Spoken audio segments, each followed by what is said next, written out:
Bismillahirrahmanirrahim. Majinyaci. Kashi na 20. Ko sauraron ta bai yi ba, suka fito falo. Babu kowa a falon, duk sun watse. Mama da Ummi suna ɗaki suna hira. Goron numfashi ta sauke tana gode wa Allah. Bai sauke ta a ko'ina ba sai a mota. Ya ja suka hau kan titi. Cikin natsuwa yake driving. Zubawa kyakkyawar fuskarsa ido ta yi, tana kallonsa cike da so da ƙauna. Ba tare da ya kalle ta ba ya ce, Baby wannan kallon haka? Ta ce, To ai bana gajiya da kallon ka ne. Ciza lips ɗinsa na ƙasa ya yi. Ji ya yi magana ma kaɗai idan ta yi. Ƙara ingiza shi take yi. Bai ce mata komai ba, ya nufi immigration office. Barin ta yi a motar ya shiga ciki. After some few minutes ya fito. Hannunsa ɗauke da envelope. Ɗaura mata ya akan cinya, ya tada motar suka ɗau hanya. Bata ko ɗauki envelope ɗin ba, saboda bai ce mata komai ba. Yanda ya ɗaura shi, hakan ta bar shi. Kallon ta ya ce, Open it. Sa zara-zaran chocolate color ɗin yatsun ta yi, ta buɗe. Password ɗin visa ne ta gani, da duk wani abu da mutum yake buƙata in zai shi abroad. Duk akwai. Jujjuya su ta yi a hannunta kafin ta kalle shi ta ce, Habibi, to su kuma waɗannan fa, tafiya za mu yi? Driving ɗinsa kawai yake, bai kalli direction ɗin da take ba, ya gyaɗa mata kai. Ba ta sake ce da shi komai ba, ta maida su ta rufe. Fita ya zo yi, ta riƙe hannunsa ta ce, Habibi, ni dai ba za ka bar ni ɗaya a nan ba. Matso da kansa ya yi, ya manna mata kiss a lips ɗinta, ya ce, Ba za ki iya tafiya ba, ki bari in je in fito. Kawai fuska ta yi, tana ƙoƙarin yi mishi kuka. Baya son ta tayar mishi da rigima, ya sa ya fito, ya zo ya buɗe mata. Ita ma ta fito, duk idan jama'a ya dawo kansu. Sai kallonsa ake yi saboda sun burge jama'a sosai, musamman ma waɗanda suka gane su. Riƙo ta sosai a jikinsa, yanda ba za ta ji zafi sosai ba, in tana tafiya. Duk da tana jin zafin ba sosai ba, haka ta sake daurewa, tana tafiya. Tana haɗa tafiyarta. Makin shawarma babban joint ne a Gombe, yana da girma da kuma kyau sosai. Babu abin da babu a ciki, riƙe hannunta ya yi suka fara tafiya har ciki. Wajen shopping ɗin ya tsaya, ya yi, ya ce ta ɗauki abubuwan da take buƙata. Site ɗin Super Pumps ta je, ta ɗebi masu ƙamshi da daɗi. Haɗe da lotions, sai shower gel, body spray, mouthwash, sannan ta koma kan kayan ƙwalama. Ta ɗebi chocolate sosai da ice cream. Securitin wajen ne ya riƙe keken kayan, ya tura har wajen yin bill. ATM ya bada suka cire kuɗinsu, suka haɗa musu komai a leda. Karɓa security ya yi, aka sa a bayan motar, suka shiga suka tafi. Duk tunaninta daga nan gida za su yi, sai ta ga ya sake yin parking a Yahuza Suya. Ya fito ya karɓo nama da yogurt masu matuƙar daɗi. A gaje dai suka dawo gida, Fanan duk ta gaji, jira kawai take yi ta ganta akan gado. Buɗe motar ya ɗauke ta cak, yawa ɗaya daga cikin securities ɗinsa alama da ido, ya kwaso kayan cikin motar ya biyo su da shi. Dare ta yi akan bed ɗinsa, ya koma falo, ya karɓi ledojin, ya ajiye akan kujera. Cire rigar jikinsa ya yi, wannan haɗaɗɗiyar surar nasa ya bayyana. Bathroom ya shiga, ya sakarwa kansa showa, ya fito, ɗaure da ƙaramin towel a ƙugunsa. Sai daga ruwa yake yi, tana zaune akan gadon. Yanda ya fito ya barta, haka ya same ta. Sai dai ta cire hijab ɗin jikinta, ta ajiye a gefe. Jin yanda ya dame ta, wajen ta ya nufa, ya hau kan gadon, ya kwantar da kansa akan cinyarta, ya lumshe ido, kamar mai jin bacci. Sa hannu ta yi ta cusa cikin gashinsa, tana yamutsawa, haɗe da shafawa. Burge ta gashin yake yi, musamman da ruwa ya jiƙa shi. Sai ya yi warwara, gwanin burgewa. Duk abin da take yi yana jin ta. Bai yi yunƙurin miƙewa ba, a hankali, reaction ɗinsa ya fara canzawa. Rike hannunta da ke kansa ya yi, ya dawo da hannun kan faffaɗan ƙirjinsa da ke ɗauke da kwantaccen suma baƙi mai laushi ya kwanta loop. Ba ta yi tunanin wani abu ba, ta fara shafa ƙirjin nasa, musamman inda gashin ya fi yawa. Kasa haƙuri ya yi, ya ɗaura hannu akan dukiyar fulaninta, ya fara yawo da su. Da sauri ta cire hannunta a ƙirjinsa, tana ƙoƙarin miƙewa, don ba ta shirya wa hakan ba a irin wannan halin da take ciki. Ba ta manta da baƙar azabar da ta sha jiya ba. Ƙin ɗaga ta ya sa hannu ya maida ita ta kwanta. Ya mata rumfa, daidai kunnenta ya kawo face ɗinsa ya ce, Wifey, where are you going to? Kar ki tafi, ina buƙatar ki a kusa da ni. Sake tsorata Fanan ta yi, jin yadda muryarsa one time ya canza. Ga idonsa da sukari ne suka canza kala. Mutsu-mutsu ta fara mishi, haɗe da kuka. Rinsa ido ya yi, don baya son jin kukanta. Har cikin ransa yake jin hakan. Ɗaga ce ya ce, I'm sorry wifey. Ba wani abu zan yi miki ba, kawai bacci za mu yi. Ba ta yarda da maganarsa ba, gani take yi kamar zai sake mata abin da ya mata jiya. Ya sa ta maƙe kafaɗa, dafe goshe a hankali ya furta. Oh my goodness. Tashi ta yi ta fara tafiya tana bin bango. Ta je wajen kujera ta duba ledar naman da ya siyo, haɗe da yogurt ɗin da yunwa take ji. Dawowa inda yake ta buɗe ledar, ƙamshin gasasshiyar naman kaza da ya sha kayan haɗi ne ya daki hancinta. Cike da nutsuwa ta fara ci tana haɗawa da yogurt ɗin. har ta ƙoshi, zuba mata ruwa ya a glass cup. Ya bata ta sha, ta yi hamdala. Miƙewa ta yi idan tana so ta yi wanka. Da ƙyar ta kai kanta bathroom ɗinsa, ta shiga ta yi wanka, ta fito sanye da rigar towel fari ƙal. Samunsa ta yi ya shingida da filo, kansa na kallon sama. Damuwa ƙarara ya bayyana akan kyakkyawar fuskarsa. Ganin yana ƙoƙarin sauke kansa ne ya sa ta ɗauke kanta daga gare shi, ta zauna a gaban miro. Ta shafa lotion ɗinsa da perfumes, ta shiga dressing room ɗinsa. Dubawa take yi ko za ta ga wani ƙananan kayansa da za ta samu su yi mata daidai. Don ƙiwar komawa nata ɗakin take yi. Idonta ne ya sauka akan wata trolley mai kyau sosai, pink color. Brigade ta yi, ta ji tana son ganin meye a ciki. Durƙusawa ta yi ta sa hannu ta buɗe akwatin. Kayan bacci ne kala-kala a ciki. Sun fi set 30. Masu kyau da ɗaukar hankali. Ɗaukar na farko ta yi, ta ɓare shi a ledarsa. Wata yaloluwar rigar bacci ce mai santsi da kuma raga-raga. Rigar transparent ne, onion color, tsayinsa iya gwiwanta ne ya tsaya. Haɗe yake da pants ɗinsa, shi ma onion color, sun yi kyau sosai. Ɗauka ta yi ta saka a jikinta. Babu abin da ba a gani, komai yana waje muraran. Har da pants ɗin da ta saka. Rufe akwatin ta yi, ta mai da shi inda yake. Ta sa slippers ta fito gaban miro. Ta je ta tsaya ta feshe jikinta da different perfumes masu daɗi da kuma sassanyar ƙamshi. Ta gyara gashinta.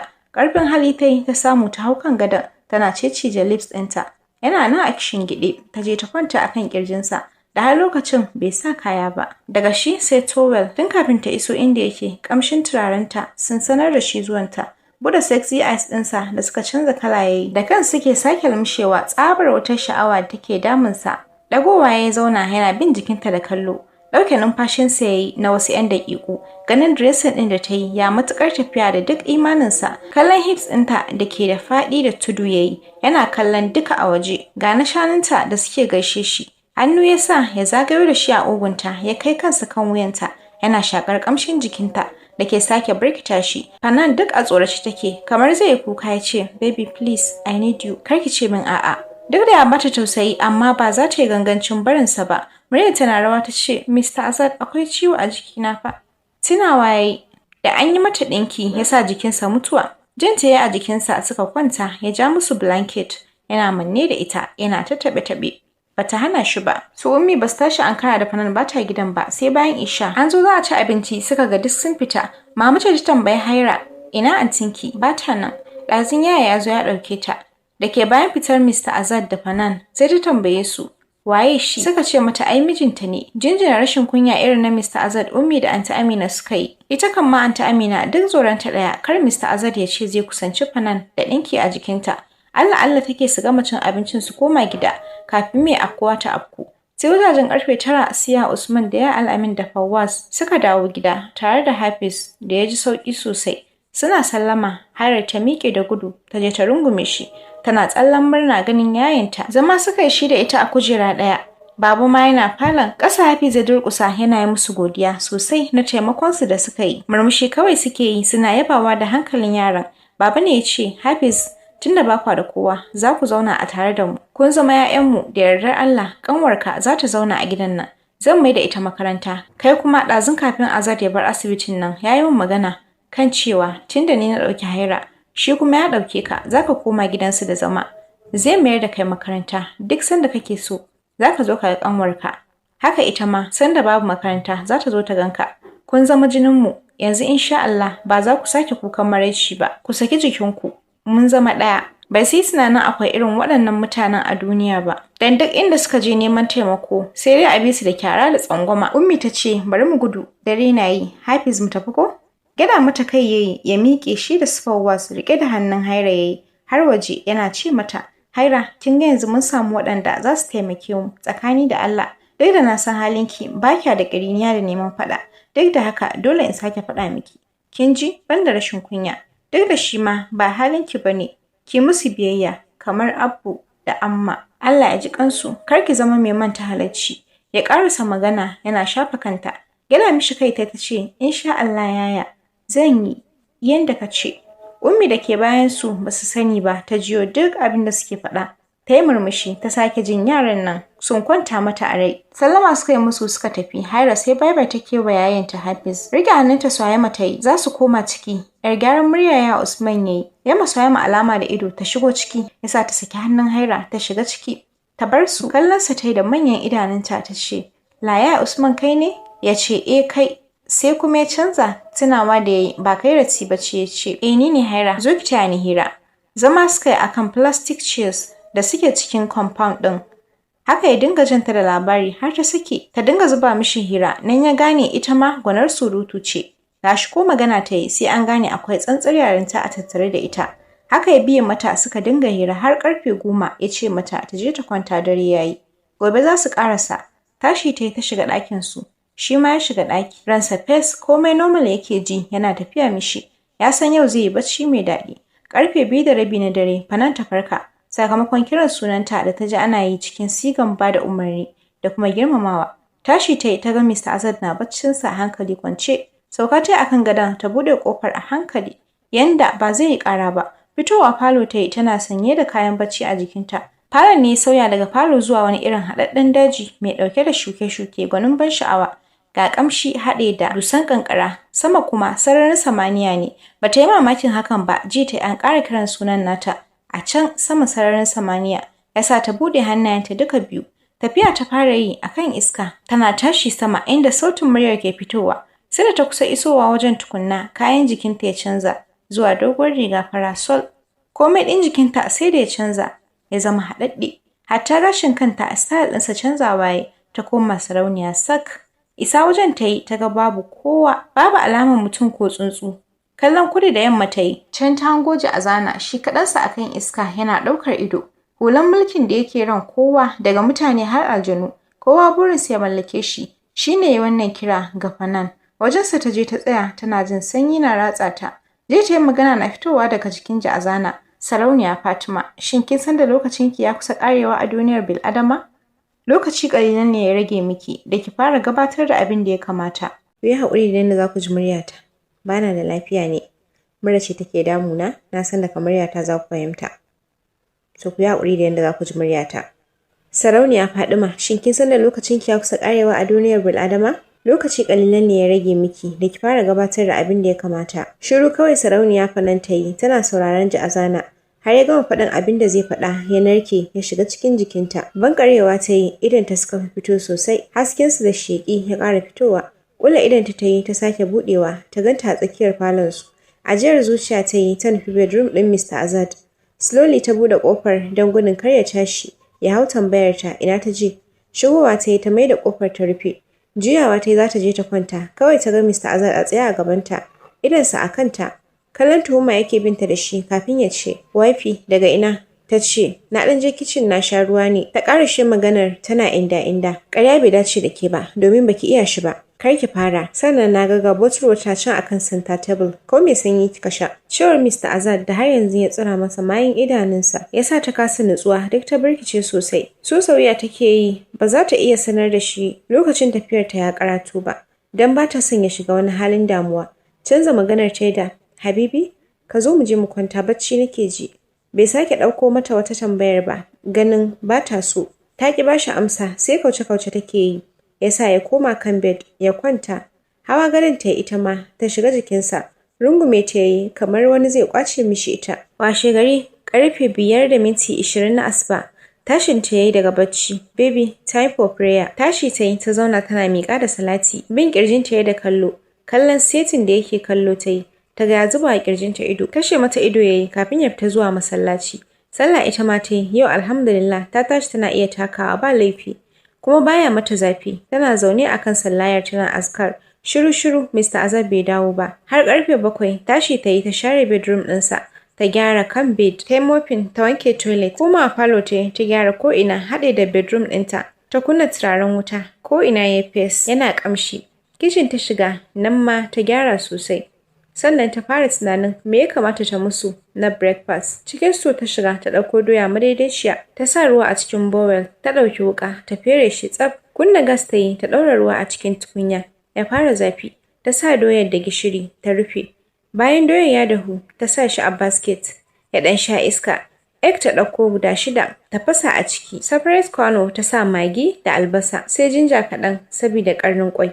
Ta kaɗa shi ya kaɗu. Ɗaura frying pan ta yi a kan gas. Ta sa oil, ta sa albasa, sannan ta sa doya a ciki. Tana soyawa har ta gama. Daga ido ma kaɗai mutum ya kalla, ya san zai daɗi ba kaɗan ba. Cabinet ta je ta buɗe ta ɗauko dinner set food flags masu kyau duk da sabbi ne. Sai da ta sake wanke su, ta zuba soyayyen doya da ƙwan a ciki, ta rufe ta ajiye a gefe. Fridge ɗin ingredient ta buɗe, ta kwaso abubuwan buƙata saboda miyar ƙwai take so ta yi, kamar su attarugu, albasa, karas, green pepper, ta gyara su, ta blending attarugu. Fasa eggs ɗin da ta san zai yi wa miyar ta yi, ta yanka albasa a cikin ƙwan, ta ajiye a gefe. Ruwan zafi ta ɗibo, tafasasshe a hita, ta saka karas ɗin da green beans da baking powder kaɗan.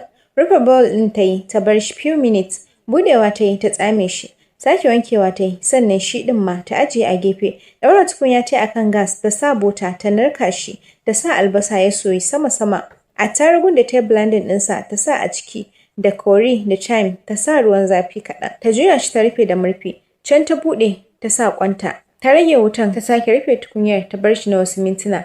Ta sa mishi karas da green beans, ta juya a hankali ta bar shi. Ruwan ya tsotse. Ta tabbatar da yayi, ta kashe gas ɗin, ta juya miyar ƙwan a cikin food flags, ta kai su dining, ta jere, ta dawo, ta dafa tea da ya ji kayan ƙamshi, shi ma ta kai shi dining.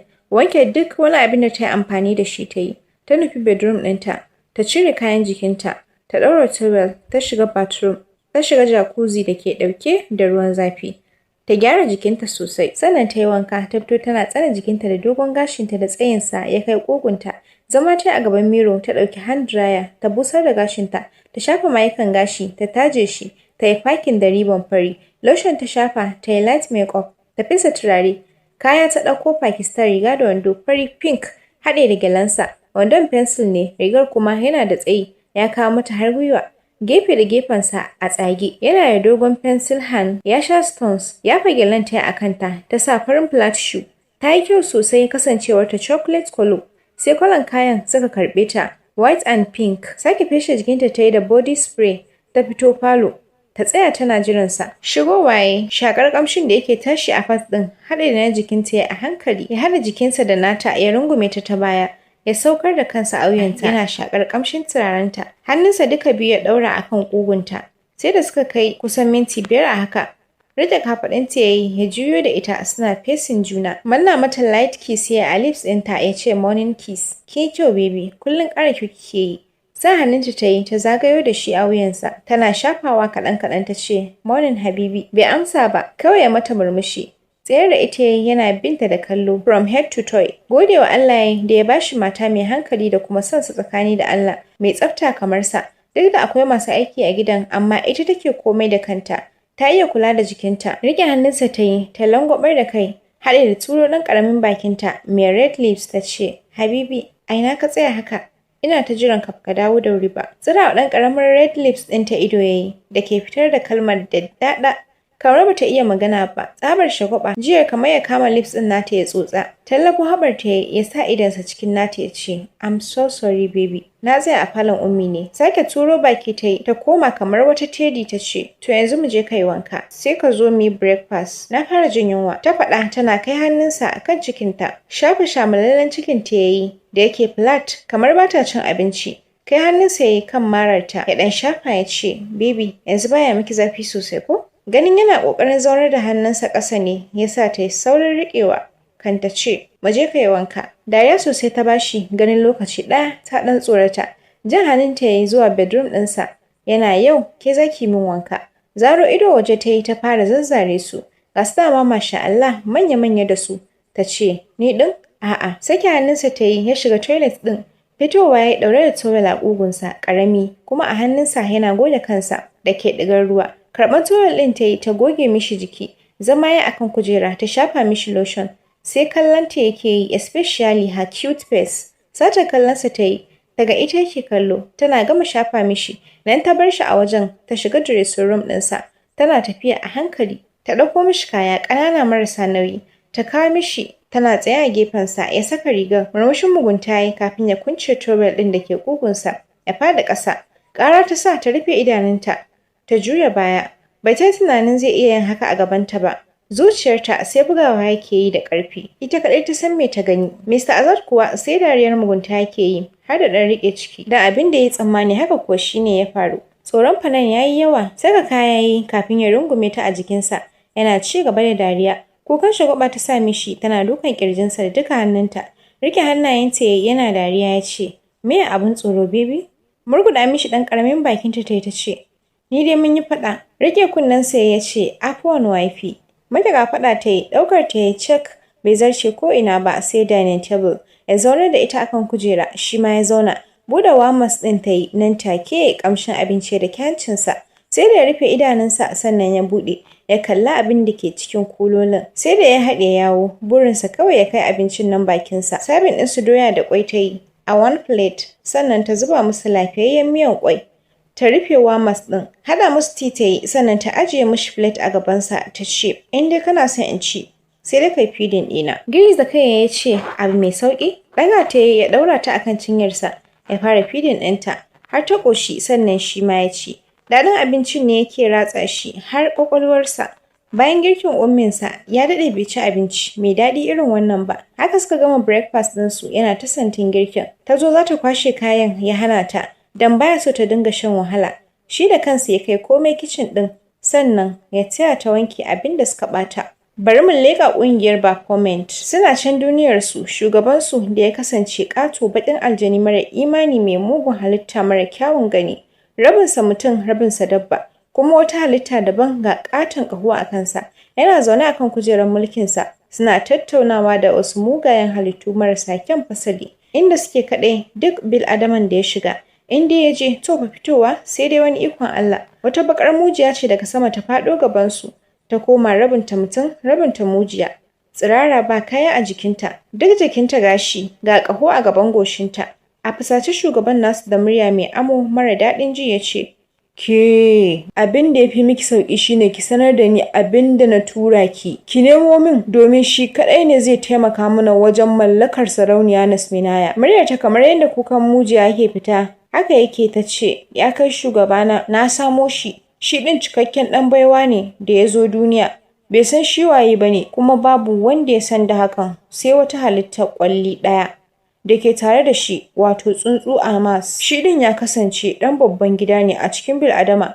Shi ɗin babban ɗan kasuwa ne da ake ji da shi. Murmushi kawai Shubumbum yake yi. Jin bayanan da aka kawo mishi, duba madubin tsafi ya yi ko zai gan shi, domin yanzu shi kaɗai ne zai iya sa su yi nasara akan ƙungiyar Satanic, kuma har su ci galaba akan sarauniya Nasminaya. Wasu surkulle a hannu, sannan ya watsa wa madubin tsafin.